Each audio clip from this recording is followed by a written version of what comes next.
Hi, I'm Jon. And I'm Eli. And you're watching Screen Obscura. And today we are back with another episode of Screen Obscura. Scream Obscura, because we just finished watching fucking Scream 1000. Scream 7, directed by Kevin Williamson, who wrote the first two movies. Yeah.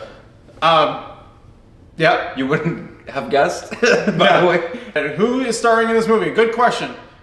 Neve Campbell? Yeah, Neve Campbell. She changes it every 5 years. Okay. Courtney Cox with a new face.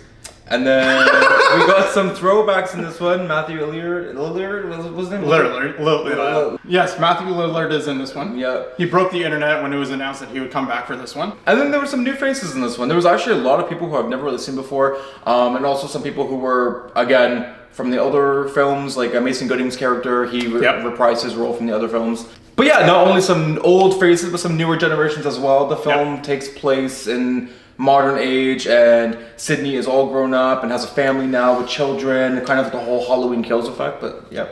Yeah, I haven't seen any of the new Halloween movies. So it basically centers around her and her relationship with her daughter, starring Isabel May as her daughter. And they have this sort of relationship that is sort of broken, and like there's no communication, there's a loss of communication, because Sydney's traumatized by everything that happened in the past. And then there's a set of new killers in this movie. Like usual. To be clear, I've only seen Scream 1 and 4. I don't remember if I've seen any of the other ones, and even 1 and 4 I don't even remember. It was a long time ago. I saw Scream 4 in theaters, I know that. And I saw Scream 1 a couple years ago. My knowledge of Scream comes from Scary Movie. Yeah. So we were discussing in the car briefly our thoughts of this movie, and I was a little bit more forgiving of it, but we're gonna go into it. So you know everything about all the Scream movies. For the most part, I will say 5 and 6, I did zone out a little bit. It wasn't like my favorite out of them, and I don't really remember 6 too much, but 5 was actually, from what I remember, relatively pretty good. 4 to me was like the one that really was the catalyst in terms of taking it to a new direction of what it always can continue to be in different mediums. That's why there was like the show spin-off and all those different things. I know the show had nothing to do with the film for the most part, but still I feel like 4 was the one that kind of opened those doors. And then we just kind of floop and fucking closed those doors and put a chain lock on them and fucking diving into the plot a little bit more without getting into too many spoilers. It is kind of the same arc. Yeah, it's the same Wuthering Heights prototype. Ghostface is returning to haunt Sydney from her past, and it's kind of the same thing over and over again that we've seen. Yeah. Nothing innovative or brand new or creative with this film. I will say though, this in my opinion was kind of the more gruesome, I would say, in terms of the deaths. They kind of want to showcase almost like the art of killing in a way, where it was kind of like they made it wasn't campy and it wasn't fun and it wasn't Saw level either, but they found like a balance in between the two of something really violent and gory and creative, I would say. I feel like I was kind of comparing to like Final Destination. There's just like stupid creative ways of killing people besides just a typical weapon. Yeah. And we did see that throughout the movie, I would say. Yep. I thought they did some fun stuff with all you can do with a knife. Like how much can you do with a knife besides stab, right? There's a lot of like disembowelment and stuff like that. And the art of the ways that somebody died was pretty cool to watch. It was entertaining enough, generally. I'm gonna be very generous to this movie because we just got off of seeing Psycho Killer, and I've never seen really any of the other Screams, so I don't have a whole lot to compare it to. I was entertained enough throughout the movie. There was a lot of logical inconsistencies. I went into it thinking it was just gonna be a 90s schlocky, campy, fun movie. For the most part, that is what it is, and it leans into it, I think, enough to where it works. I'm just so burned by Psycho Killer that I'll just take anything. Any fucking competently like shot, decent horror movie. Yeah. So I don't agree. I just found it very nostalgia baiting, and I found it very vapid, in my opinion. Granted, all of the films in a way are kind of vapid. I do understand that the first film was like a huge generational shift of like what modern slasher films are like have turned into over the years, and I will never take that away from the first film. Even the first like two films. I feel like the first two films really did something that was not really being done as often. I will say too, I found that this one tried to be a little bit more serious in a way where there was only kind of two, besides like occasional like little like side like ad-libbed comments of like motherfucker and like walking away in the cut scene. I did feel that I was watching a stupid slasher, shitty slasher, I should say, film. Sure. And then the only times that there was a form of like comedy introduced, I found that it was like from characters who were already built up to be the comedic relief. Kind of like we had, which is ironic because Mason Gooding and his sister, they play relatives of Randy Meeks' character, but Randy Meeks in the first like 2-3 films was that one entity of being like the comedic one. So I don't really know if that was on purpose. They were like, oh, they got like his generational like humor, or if it was kind of just like they adopted his traits. Yeah, we're gonna make him the two funny ones, and then everyone else in the movie is gonna be really serious. From what that fucking actor they were was. so serious that their face couldn't hold it together, so they needed Botox. I'm also getting kind of tired of seeing Jigsaw be in these horror films. I am not really one to critique people on camera. I am. This was a little bit too much for me. It takes away from their realism, and obviously this is not really meant to be a realistic film, but it takes away from the realism of kind of enjoying it when you're walking around. It is very distracting. Yeah, and this is something that we've noticed, like obviously in so many modern films, because this is what the beauty standard is now. But it's really hard for me to believe that you're scared when you're walking around like, ugh, please. You know what I mean? Yeah, even some of the younger actors and actresses, you can see that they have shit done. Yeah, there's shit done on their face, and it's like, and they're like, I can't believe it's my 15th birthday, Mom. Look, part of your role as an actor is to convince the audience that you're going through whatever you're going through, and if you can't do that when half your face, or actually most of your face, is frozen. Your facial expressions are important, and when 80% of the fucking cast in this movie is a fucking Barbie doll, and not in a good way. It just feels like it's a parody of itself. Here's the thing, everything you just said, I mean, obviously I didn't watch the other movies, and I don't know the lore that deeply, but I agree with everything you said. It is not a good movie, but I enjoyed it for what it was, and I knew going in it was going to be a Scream movie, and it's a very typical slasher, whatever. The killers in this movie were stupid, and the reveal was awful, and a lot of the character motivations don't make sense, and people were just there to be kills, and you know, most horror movies are like that. That's what I expected going in. So maybe I was just there, I just sat there to be entertained, and I was like, okay, yeah, that was a good kill. Oh, that was cool. That was actually a good shot. There was a couple of good cinematic moments too, I thought were good. It wasn't horribly incompetent like Psycho Killer. So I'm gonna give it points for just being entertaining. Speaking of points though, what would you give this movie out of 5? 2. Yeah, 2. That's great. I think I like the kills, and there's some cinematic moments, and that was it. I saw it once and I'm done.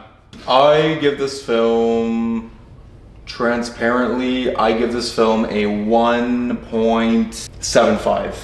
Okay, sure. So I'm beneath you a little bit, but higher genuinely than what I maybe objectively feel this film deserves.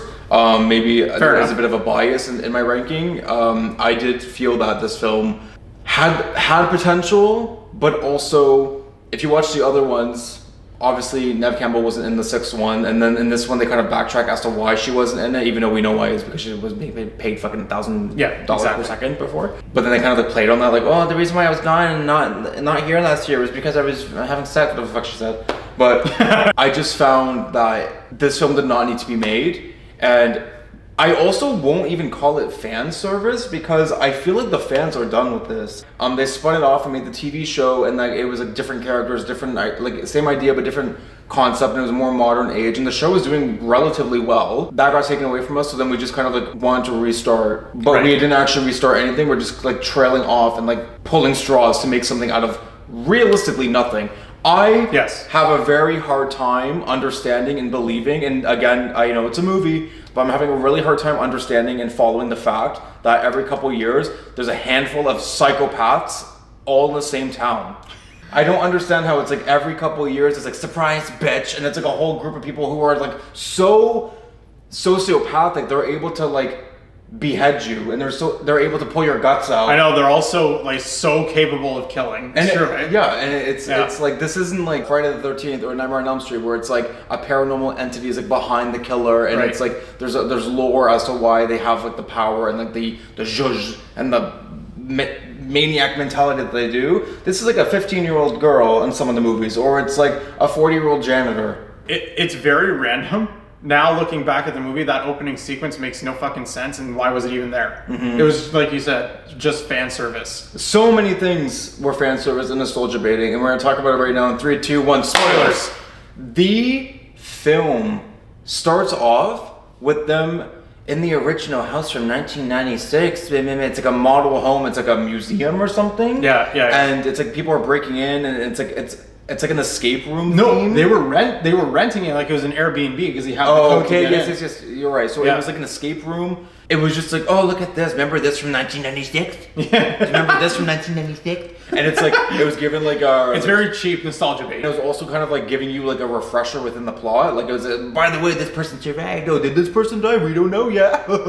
Like it was fucking stupid. I was just watching it and I was like, hey, I really want these people to die right now so we can go to the next fucking scene. Because I know we've lived long enough to see Scream become stabbed. It's a joke. And I also feel that everyone involved knows it's a joke. A lot of the movie had meta humor in it, talking about itself, studios, the movies, and its own series, talking about like sequels and stuff. It did get old very fast, even like somebody who didn't watch the entire series. I knew exactly what they were doing. This is absolutely just a cash grab, and Courtney Cox's face proves that. I also want to say too, because you didn't watch all of them, but while I was watching them, it was like there were so many different scenes that were referencing previous scenes that we have already seen from the other films, and I was like, what's the point of this? Like, for example, McKenna Grace, she dies first out of the friend group, but McKenna Grace's death, that was very gory. That was like really that was crazy. That was great. And clearly they're trying to be, because it was the same concept as Olivia's death in Scream 4, and everyone in the fandom says that Olivia has like the worst death ever. It's insane, yada yada yada. And then like I saw a debate about this death now, about McKenna Grace's character Hannah, whatever the fuck her name was. By the way, McKenna Grace, I don't care about your music career. Okay, you sang in the film, you had a song in the credits, and you also sang another goddamn song after doing the goddamn, what's that fucking movie called that you did? Was it How to Train Your Dragon? I don't know. I don't care about your fucking music career. Yeah, you tell her. Go back to I, Tonya. Yeah. But anyways, so many different things kind of like reference the older films as well as other horror films, specifically Halloween. And I know that Scary Movie was highly influenced by John Carpenter's Halloween. So, not Scary Movie. Scream? And I know Scream was highly influenced by John Carpenter's Halloween, so that made sense. But even, I don't know if you noticed, but like one of the songs that was playing was an acoustic version of Don't Fear the Reaper, which was like a really big song from Halloween. I think it also played in a scene in Scream, and then there was like the scene of them like the girls walking in like formation like down like the bushes, and then like the cop comes. That was like a scene that they recreated like Halloween. I didn't understand what they were doing. I was like, we've seen this before. What are you doing right now? Can I tell you one thing that I actually kind of enjoyed about it? Or one scene at least? Okay, there's a lot of logical inconsistencies here, but I thought it was clever the way that Sydney was guiding her daughter in the coffee shop, and how like where to shoot and pointing the gun. I thought that was clever. I've never seen that in a movie before. Yeah, specifically in Scream, we haven't really seen something like that before either. That's a lie. We have seen that before. I've never seen it. Oh, okay. My fucking opinion. I'm sorry. And like and subscribe for fucking more. But you tell them. Speaking of pointing le Glock at someone, what is with entering the room? You have an advantage. Have you never played fucking Baldur's Gate? You have an advantage, a ranged fucking advantage, sneak attack. Why are you coming in like, it's time to die, fucker? And me speaking everywhere. And you're giving them a heads up. Obviously he's gonna turn around and start running. But what is that? You're entering the room, you have an advantage. They don't know you're behind them. Yeah. Shoot the fucker in the ass. No, they need to extend the length of the movie for entertainment purposes. Movie was long enough. It was too fucking hours. It was over 2 hours. 2 hours of watching Nevi Campbell run around and moan. Also, what is with these fucking films? You're not only are people in your social circle passing away, they are being gruesomely and violently slaughtered. No funerals, no wakes, no mourning, no anything. Instead, it's just like, she was my friend. And they walk away. We don't have time for that. I have time. I have 2 fucking hours. We have to unmask the killer. That's all that matters. That's what you see in Scooby-Doo.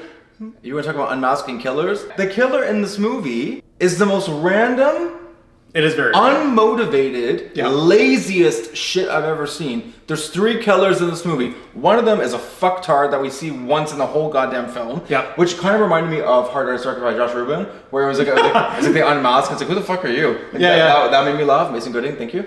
But Hard Eyes is done on purpose. In this movie, in this one, they copied Hard Eyes because Mason Gooding was like, I have a good idea, love. And he just fucking... And then the second one was someone who we kind of saw. It was like orderly. An orderly at like a hospital. A nurse, And psychiatric hospital. We saw him for 3 where John seconds. Doe was, who was Matthew Lillard, who's not even in the fucking movie. He's on a screen in the movie. As AI. As an AI reconstruction of Stu. I can understand, even as somebody who didn't watch, most of the series, I can understand why everybody is upset about that. And I understand why there's been some shit ratings for this movie, or most of the ratings are shit. That would piss me off. It's shit because it's a bad movie. Okay. It's garbage. Third killer In a camp. is Anna Camp, who had 7 minutes total of screen time. She plays Nev Campbell's best friend. Who the fuck? Where did she come from? Who is she in any other movies? She's not from any other film. Okay. She spawned like Satan himself. Yeah. And she was like, "We're sisters now." Who the fuck are you? Back it up 10 feet. I also want to just mention too, if I'm ever in this situation, the first thing I'm doing is I'm covering myself in hand sanitizer and I'm jumping into a pit of fire. I'm coming out covered in fire. I'm going to distract them while you sneak up fucking behind them and you pull out a Beretta. I'm John. And I'm Eli. And you're watching Screen Obscura. Oh, that was good. Scream!